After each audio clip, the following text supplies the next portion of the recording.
1891, Dr. James Naismith created the game of basketball in Springfield, Massachusetts. I called the boys to the gym.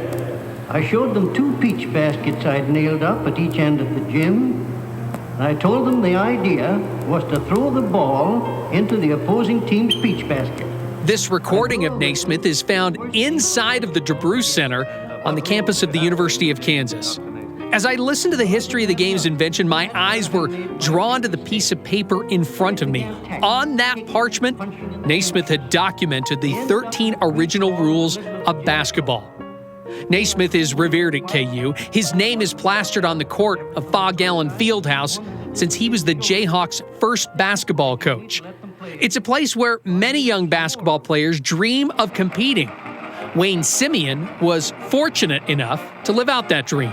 I can think about the first time running out of the tunnel in Allen Fieldhouse, a place that I grew up watching games, a place that you see on TV, a place that's filled with, over 16,000 fans every single game, and to be in awe of it, and then to be one of the guys to actually, be on the court, was extremely satisfying.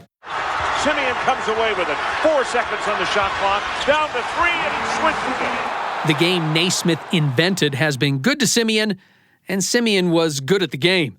However, basketball didn't fulfill everything in Simien's life. I was trying to act like I had it all together on the outside, but on the inside, I was wrestling and longing, for something better. Welcome to BYU Radio's Big Stories, telling the amazing and inspiring tales from the Big 12 and beyond. I'm your host, Cleon Wall. Our episode, Wayne Simien, Called to Greatness. Just over 30 miles from what some call the Cathedral of College Basketball lies Leavenworth, Kansas. This city is home to the 3rd oldest military base in the United States, several prisons, and a Hallmark Cards production facility. It's also where Wayne Simien grew up. I had a phenomenal upbringing, 2 parents, Wayne Senior and Margaret. My dad played college basketball. My mom was a volleyball player. They've been married, 43 years. They were factory workers at Hallmark Cards. They were there for 40 years. 2 great parents, but then also immersed in an environment where discipline, hard work, and respect were fully ingrained in your daily upbringing. And so those things served me well when it came to the discipline and the hard work and the respect that was needed to excel in anything, especially the sport of basketball. And then I'm right down the road from, one of the blue blood power programs in all of college basketball. And so once I began to excel in that sport and obviously was exposed to the high level of play that was taking place here at the University of Kansas. I was a kid and I dreamed of being here. I can remember the players playing in my driveway acting, like I was Danny Manning and Richard Scott and, Ray LaFrance and some of those guys. But none of the guys Wayne just mentioned were from Kansas. Historically, they had gotten their top talent from outside of Kansas. And so the kids from Kansas were typically seen as like the role players or the backup players to the more highly touted talent from these other locations. And, that was something that I came in and I really wanted to change because I wanted to show that players from Kansas can play at a high level, but also no one should care more about this place than the kids that grew up, watching it and being around it. Simien, who eventually grew to 6'9", first had to play well enough to catch the attention of the Jayhawks coaches. I think I had, realistic expectations of how difficult it was going to be to play at a place like Kansas. And there were some mile markers that I knew that I had to hit as a high school basketball player. And I think as I got a chance to kind of hit those and the more and more the reality kind of came to the forefront, like how, wow, this could actually happen. He impressed Kansas head coach Roy Williams by leading Leavenworth High to a state championship in his junior season. In his senior year, he was named Mr. Kansas Basketball and a McDonald's All-American. And so that's when it became, hey, Kansas is the only place that I'm really wanting to get to. It's the top of the food chain as far as my collegiate basketball ambitions. In his freshman season for the Jayhawks, Wayne battled future NBA players Nick Collison and Drew Gordon for playing time. He ended up averaging 8 points a game for a team that lost to eventual national championship Maryland in the Final Four. And despite playing fewer games his second season, he still averaged 15 points and 8 rebounds a game for a team that lost to Syracuse in the national championship. Someone who was, born, right here in this area to go and to play at the highest level and to contribute at the highest level was a big honor. Going into his junior year, Wayne was ready for a breakout on the basketball court. I mean, I was just basically a young college athlete whose identity was fully wrapped up in basketball. Bouncer to Simien for the quick jump look, and he's got it.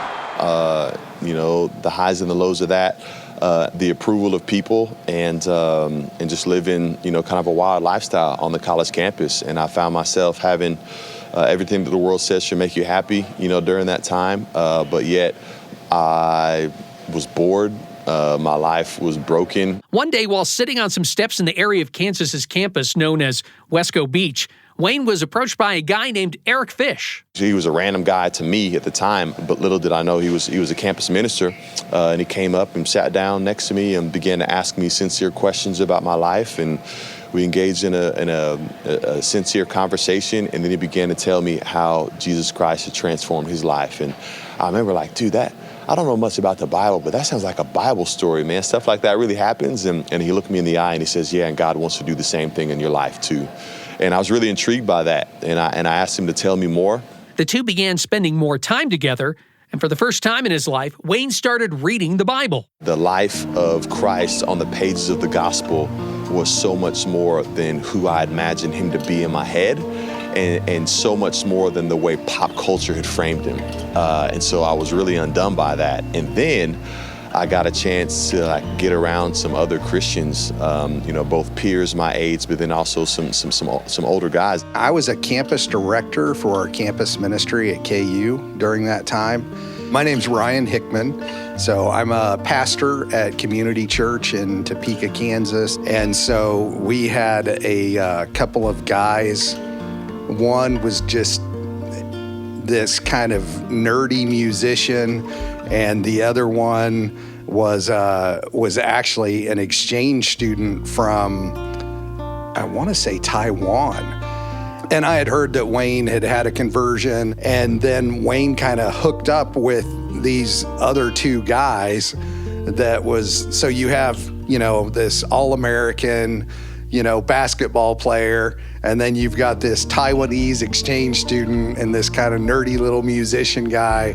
And I see the three of them at a campus meeting, and it was like the oddest mix trying to figure out how did these three guys, come together. And I'm like, wait a minute, the life of Christ is in these guys. They're actually trying to live this thing out, what's on these pages. And it seemed adventurous. They were filled with, again, passion and conviction and purpose and real joy, not circumstantial joy that I was basing my life upon where, man, if I have a good game, I'm going to be feeling really good. And if I'm having a bad game, I'm going to be down. And so I saw that life in them, and I was like, wow, this is the life that I want. And Jesus is the type of leader that I need to surrender my life to. And that's what took place July 12, 2003. Between my sophomore and junior year. I became a Christian my freshman year at KU and had an encounter with Jesus Christ, and my life changed pretty dramatically.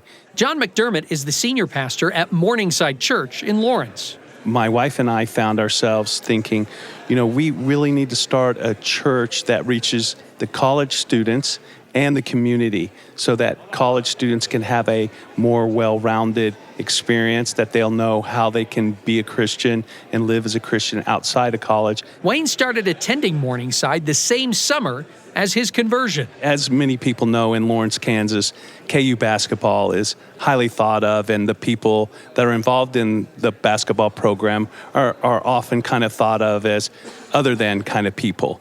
And so his first Sunday, he came to church, and at the end of church, there's Wayne Simien stacking chairs afterwards. He really wanted to do things authentically and really developed a servant's heart. I'm not like a groupie KU basketball fan, so those types of things just don't affect me.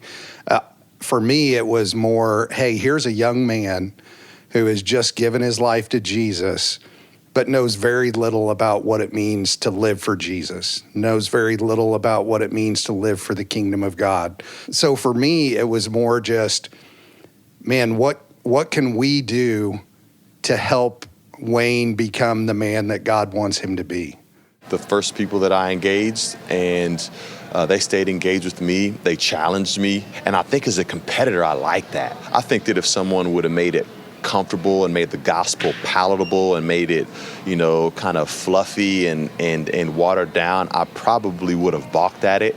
But I think that they were brutally honest, and I think they were trying to call me up to a higher way of living, a way of living that I wouldn't have been able to accomplish on my own. Certainly not without the Lord, and certainly not without other people. As Wayne's faith in God grew, so did his prowess on the basketball court. Simien gets the rebound. He's going to turn and take the shot, and he gets it. He was the team's leading scorer and rebounder in both his junior and senior seasons, and he was a consensus All-American in his final year in Lawrence. Simien the jumper. Wow. In his last game in front of the Fog Allen faithful, Wayne scored 25 points and grabbed a career-high 20 rebounds in their victory over Kansas State. However, it was his 25-minute speech that truly captivated the crowd. I was like, man, this is a pretty big responsibility, and having just become a Christian and want to do all things unto the Lord, my mindset was more of, hey, how can I steward this in a way that is more impactful than just me thanking a few people. It was terrifying. I wasn't a great public speaker. There was obviously the risk of, being ridiculed or booed or being disagreed upon. There was the risk of, being made fun of, or, all that was still very, very much alive. But the way that I saw it, it was worth it. Right? Christ gave it all for us, on the cross. Why not give it all for him in every type of moment we have, both big and small? And so it was great to be able to have that fear replaced with, conviction and courage, from the Holy Spirit, to be able to see that moment, materialize again into what I hoped it would be. Yeah, I think it was probably one of the most significant events that's taken place in Allen Fieldhouse. And I say that as somebody who's a KU basketball fan, who's watched some of the greatest games between KU and Missouri. That was one of the most significant moments, because you have Allen Fieldhouse, which many people think of as a religious shrine. And it was finally a moment in which God was given his rightful place, in which he was glorified. I heard stories of pastors playing it on Sunday morning. It was that good. Some probably may not have agreed with what he said, but I tell you what, it ignited people's hearts. And wow, there's a man that knows what he believes, and he knows who he believes in. Once I began to be more committed and outspoken, some people thought that, hey, man, you're being a little bit too bold and upfront. The way God wired me, I'm an all or nothing kind of person. And, and I went all in. Like, I literally surrendered my life, to him. And how can I not be, vocal and bold and wanting to invite other people into something that's been so life transformative as a relationship with Jesus Christ. Wayne's faith-filled bold moves would continue after he left Kansas. Coming up next, Wayne goes pro and then gives it all up to bring people closer to God. This is Big Stories from BYU Radio. Hey everyone, Cleon Wall here again. I'm inviting you to check out another BYU Radio podcast. It's called Deep Blue. It's where you get the true stories of BYU athletes and coaches from their own mouths. It's hosted by my colleague, Jason Shepard. Last season, they had great interviews on Deep Blue, including Cougar quarterback Gary Bohannon. He teared up quite a bit talking about his son and what it means for his boy to watch his dad play. Also, BYU swimmer Jordan Tiffany, who quit swimming due to mental health struggles. He talked about how he was able to get back in the pool again. More great conversations for season number 3. BYU running back Hinckley Rapati will talk about his tear-filled journey to BYU. Former BYU tight end Chad Lewis, he's going to reflect back on that special 1996 BYU football season. And BYU basketball players Richie Saunders and Fuseni Traore discuss their unique relationship. It started way before they got to BYU. Please subscribe and listen to Deep Blue with Jason Shepard wherever you get podcasts, or check it out on the BYU Radio app.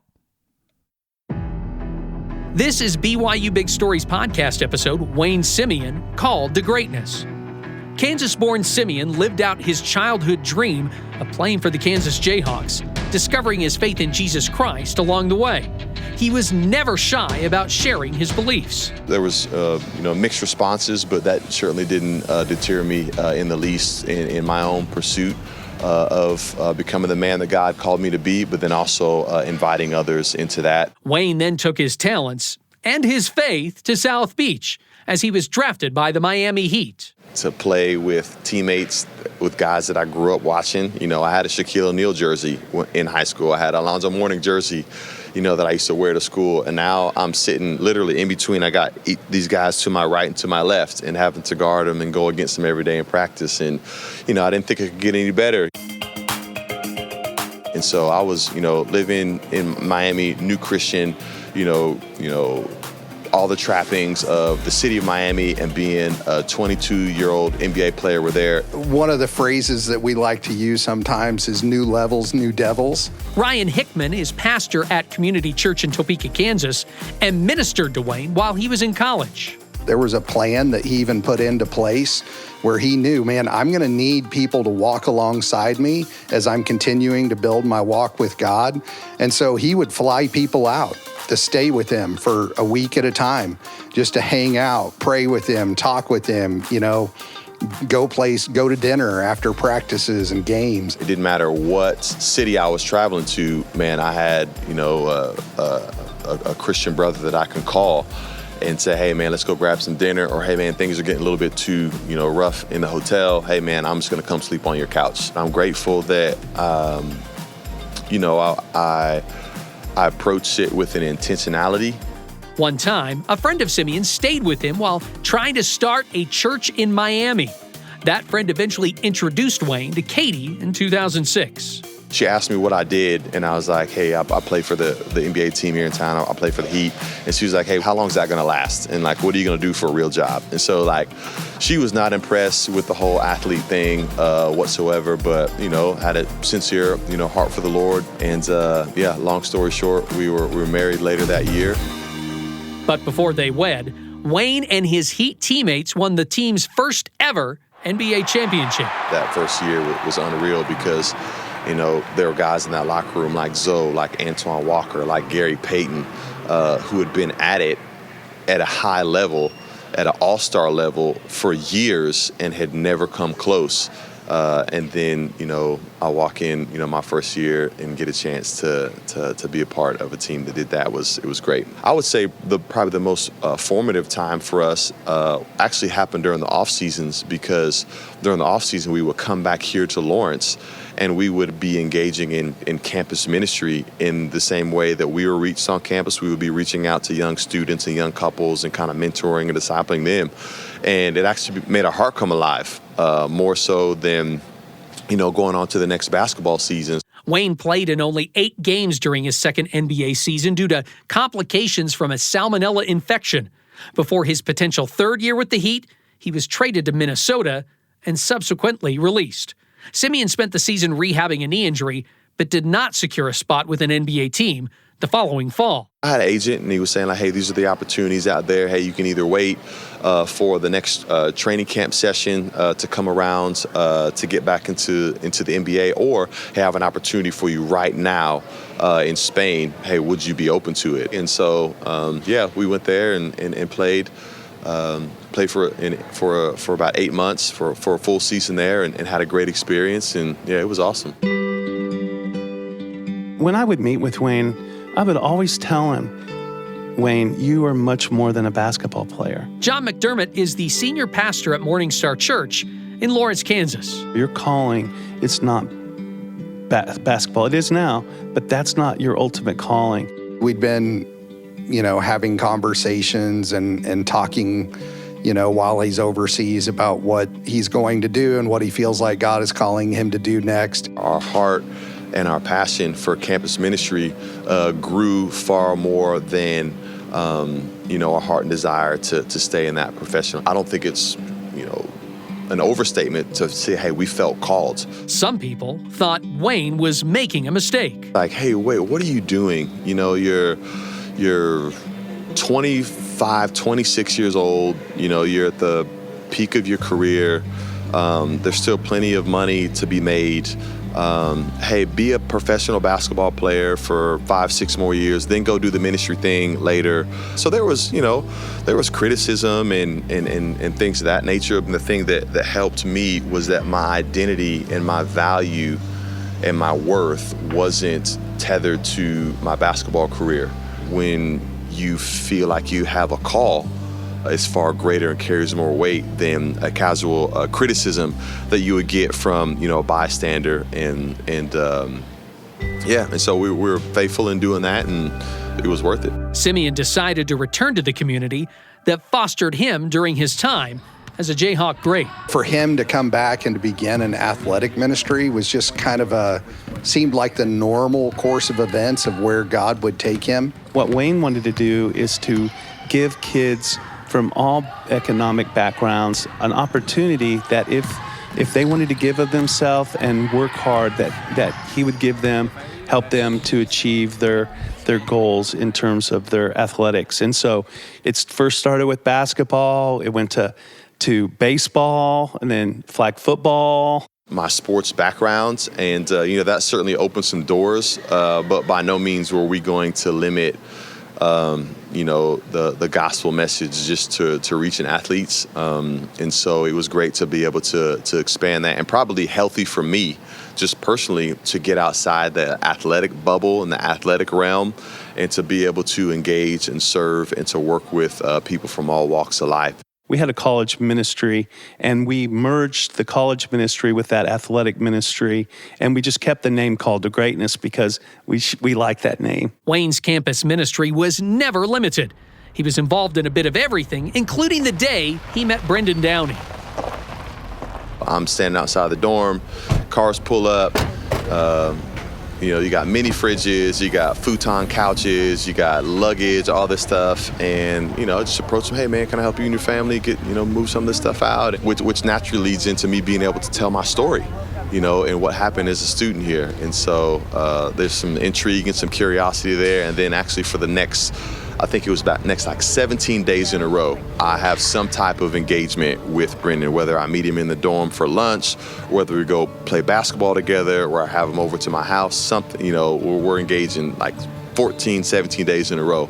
Wayne was really the one that helped him walk through those things and prayed with him and spent countless hours teaching him how to read the Bible and encourage him. It was a real natural progression for Wayne of man, this is what Jesus did in my life. This is what Jesus can do for you. Long story short, he ends up, giving his life to the Lord later on that semester. The next thing you know, he's starting to identify classmates and roommates and different things like that he can share his story with. So then he begins to win some of his friends to the Lord, and some great success starts to happen there. And then he graduates, and next thing you know, he's like, hey, Wayne, I want to come on staff. I want to do this, with you guys full time. And now Brendan is at a neighboring campus at the Kansas State University right down the road, and now he's our campus director, and he's leading our campus work there. His life is transformed. We become dear friends. Now he's got a family, and now he's going to serve other people in the same capacity, and there's no explanation to it other than the work of God. He used to lead our chapels, pregame chapels, when I was here as a football player. This is A.J. Steward, a former Jayhawk running back and current running backs coach for UCLA.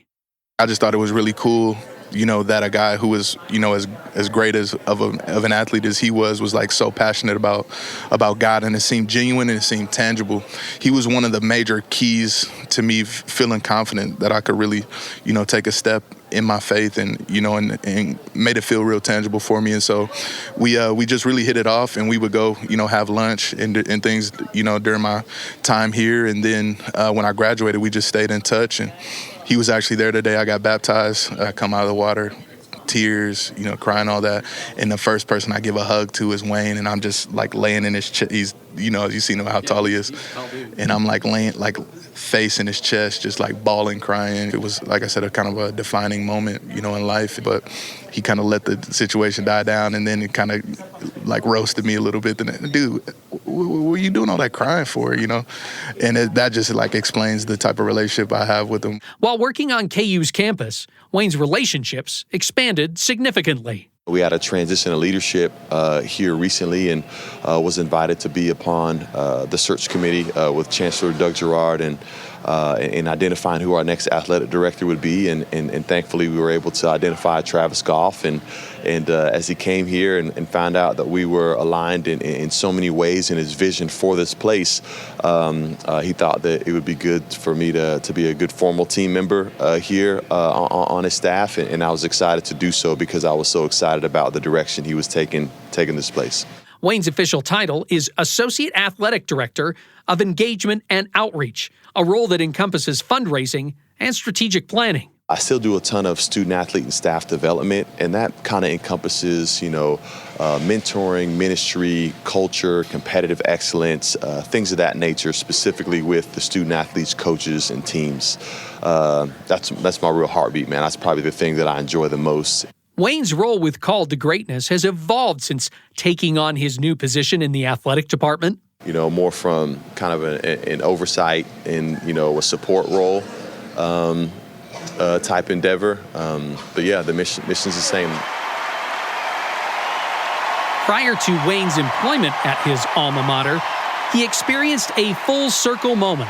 Let's take a long glance to the southwest corner of Allen Fieldhouse as we retire the game jersey of number 23, Wayne Simien. Once again, the Jayhawks were hosting the Kansas State Wildcats.